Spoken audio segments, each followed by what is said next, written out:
कथेचं नाव अडचणीतील सोनं. स्वामी समर्थांची अद्भुत लीला. अक्कलकोटच्या परिसरातील एका गावात गणू नावाचा एक गरीब पण प्रामाणिक शेतकरी राहत होता. गणूने आयुष्यभर शेतात राबूनही फारसं काही साठवलं नव्हतं. त्याच्या घरी पत्नी आणि 2 लहान मुलं होती. त्या वर्षी खूप दुष्काळ पडला. पिकं जळाली, जनावरं उपाशी राहिली आणि गणूचं आयुष्य अंधारात गेलं. एका संध्याकाळी मुलं भुकेने रडू लागली.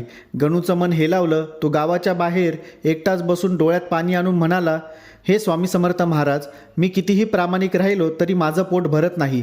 मुलांचं पोट भरण्याची ताकद माझ्यात नाही. आता तुम्हीच काहीतरी करा. त्यांच्या मनातील वेदना इतकी खरी होती की त्याला झोप लागली आणि त्याला स्वप्नात स्वामी समर्थ दिसले. स्वामी म्हणाले, गणू, निराश होऊ नकोस. उद्या सकाळी तुझ्या शेतातल्या जुनाट विहिरीजवळ जा. तिथे तुला उत्तर सापडेल. दुसऱ्या दिवशी गणू सकाळीच विहिरीकडे गेला. तिथे फक्त एक तुटकी लोखंडी घागर पडलेली दिसली. सुरुवातीला त्याला वाटलं की हे काही कामाचं नाही, पण तरीही श्रद्धेने त्याने ती घागर घरी नेली. पत्नीने हसत विचारलं, या भांड्यानं काय करणार? गणू म्हणाला, स्वामींनी सांगितलंय, काहीतरी तर आहे यात.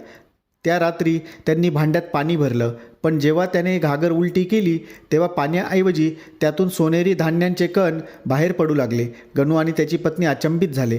हळूहळू त्या कणांनी त्याचे पोटही भरले आणि गावातील भुकेल्या मुलांनाही अन्न मिळालं. गणू श्रीमंत झाला, पण त्याने कधीही गर्व केला नाही. उलट त्याने गावातील सगळ्या शेतकऱ्यांना मदत केली आणि नेहमी म्हणू लागला, स्वामींची कृपा ही फक्त सोनं नाही, तर ती दयाळूपणा आहे. जर तुमचं मन शुद्ध असेल तर देव तुमचं रिकामं भांडंही भरून देतो.